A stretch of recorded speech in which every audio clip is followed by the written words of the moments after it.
पूर्णिया नगर निगम चुनाव को महज कुछ ही दिन बचे हैं। सभी प्रत्याशी लगातार चुनाव प्रचार में जुटे हैं। वहीं पूर्णिया नगर निगम से पूर्व उप महापौर संतोष यादव की मां डिप्टी मेयर के लिए चुनाव लड़ रही है, जिसको लेकर डिप्टी मेयर प्रत्याशी पार्वती देवी ने कहा, पूर्व में मेरा बेटा संतोष यादव उप महापौर रह चुका है और समाज की सेवा में अपना समय दिया है और इस बार महिला सीट होने के कारण मैं डिप्टी मेयर से चुनाव लड़ रही हूँ। लोगों का भी अपार समर्थन मिल रहा है। वहीं मीडिया से बात करते हुए संतोष यादव ने कहा कि मैं लगातार नगर निगम में वार्ड नंबर 18 से वार्ड पार्षद कई बार रह चुका हूं और एक बार उप महापौर भी रहा हूं। मैं नगर निगम की स्थिति से पूरी तरह वाकिफ हूं, यहाँ क्या क्या परेशानियां हैं। उन्होंने कहा कि मेरे कार्यकाल में बहुत सारे काम नगर निगम क्षेत्र और मेरे वार्ड में हुए। अगर जनता इस बार मेरी मां को डिप्टी मेयर बनाती है और मुझे वार्ड पार्षद चुनती है तो जो भी बचे हुए कार्य हैं उसको मैं पूरा करूंगा और समाज हित में हमेशा खड़ा रहूंगा। महिला और क्या आपका चुनावी मुद्दा है? महिला सीट जो हो गया ना, इसी कारण हम खड़ा हुए हैं डिप्टी मेयर के पोस्ट पर। यदि जनता चुनेगी, हम जीत जाएंगे तो जनता को सेवा करेंगे। इससे पहले मेरा बेटा था, जो काम हमसे नहीं होगा वह मेरा बेटा भी पूर्ति करेगा। उसका बचा खुचा काम जो होगा हम जरूर पूरा करेंगे। तो ऐसा कुछ चीज सोच के रखे होंगे ना कि ये हमारा मुद्दा है, जनता के बीच में जाते हैं तो लोग किस तरह की बातें करता है, ये डिमांड करता है, किस तरह की बात करता है। जब लोगों से आप लोगों से जब मिलने जाते हैं प्रचार में तो लोग किस तरह की बातें करता है? लोग सब यही कहता है कि सबको कहना है कि यदि आप जीतिएगा तो हम लोग को मदद कीजिएगा कि 2007 में मैं पहले पार्षद बना। उस समय नगर परिषद था। 2011 में पूर्णिया नगर निगम बना। नगर निगम का दर्जा दिलवाने के लिए हम लोगों ने उस समय जीतोड़ कोशिश किया। 2011 में पूर्णिया को नगर निगम का दर्जा मिला। नगर निगम का पहला डिप्टी मेयर मैं बना पार्षदों के सहयोग से। उस समय पार्षद के द्वारा चुनाव होता था। उसके बाद हम अपने वार्ड में कोशिश किए लोगों का जितना मदद हो सके उतना मदद करें। शहर में चक्रवात तूफान आया, उस समय हम लोगों का मदद किए।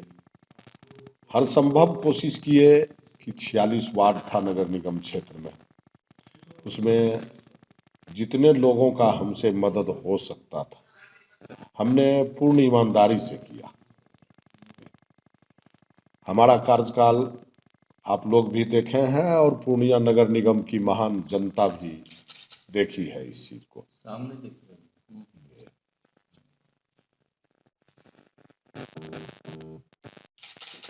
हम अपने माध्यम से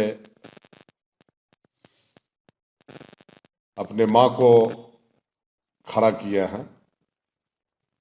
है कि डिप्टी मेयर पद महिला हो गया था और बहुत लोगों का कहना हुआ कि भैया आप जो है एकदम लड़िए ही, लड़वाइए ही, महिला हो गया उससे क्या, हम लोग साथ हैं। तो हमको लगा कि सभी लोग अपने पत्नी के लिए ही पहले आगे हो जाते हैं कि इन्हीं को चुनाव लड़ाया जाए, जो भी कहीं होता है। तो हमको लगा, मेरा सोच हुआ कि जो माँ हमको पैदा की, अगर कहीं पूर्णिया की आम जनता के द्वारा सम्मान मिलता है तो यह सम्मान पहले मेरी माँ को मिलना चाहिए। उसके बाद तो बहुत जिंदगी बचा हुआ है पत्नी के लिए, तब फिर सोचेंगे।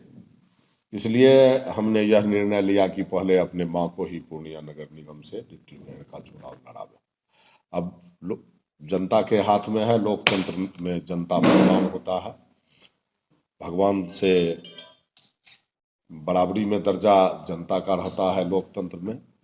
मैं जनता से आप लोगों के माध्यम से निवेदन करूंगा कि मेरी माँ जो डिप्टी मेयर पद के लिए खड़ी हुई है, चुनाव चिन्ह तितली छाप है जो क्रम संख्या 7 पर है, इनको अपना कीमती वोट देकर भारी से भारी मतों से विजय बनाने का काम करेंगी। और मुझे विश्वास है, मैं लगभग 8 साल डिप्टी मेयर पद पर रहा पूरी निष्ठा और ईमानदारी के साथ पूर्णिया निगम क्षेत्र के लोगों का मैंने सेवा किया। मुझे उम्मीद ही नहीं पूर्ण विश्वास भी है मुझे कि पूर्णिया की जनता मेरे मां को अपना बहुमूल्य वोट देकर निश्चित रूप से विजय बनाएंगे। अच्छा, किन्हीं से लगता है कि डिप्टी मेयर में आपकी मम्मी जो चुनाव लड़ रही है, तो मुकाबला किन से होने वाला है? अब 16 प्रत्याशी है, जो आ जाएंगे उनके साथ में किन्हीं का नाम क्या ले सकते हैं। अभी हम तो अपना पक्ष रख रहे हैं। अब उसमें जो आ जाए सामने, जिनसे हो जाए मुकाबला, 16 में किसी न किसी के साथ तो मुकाबला होगा।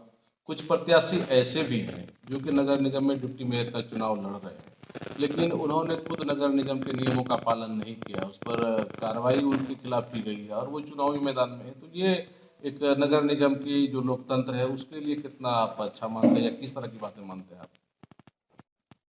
जब जो प्रत्याशी के रूप में खड़ा है और नगर निगम के कानून का अभी ही उल्लंघन कर रहे हैं, बिना बने, तो बनने के बाद क्या होगा?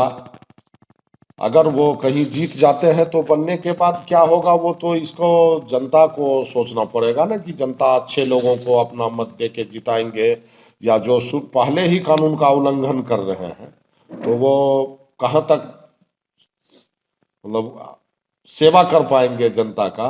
वो तो जनता को सोचना होगा इसके लिए। हमको तो लगता है कि वैसे गंदे आदमी को जनता को वोट ही नहीं देना चाहिए, जो अपने पद पर आने से पहले और प्रत्याशी बन गए हैं, जो खुद नगर निगम का कानून का उल्लंघन कर रहे हैं।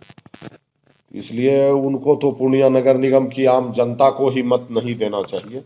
वैसे जनता भगवान होता है, उनका निर्णय सर्वोपरि है। वो जिनको चाहे उनको रातों रात ऊपर पहुंचा सकते हैं, अगर वो चाहेंगे तो जमीन के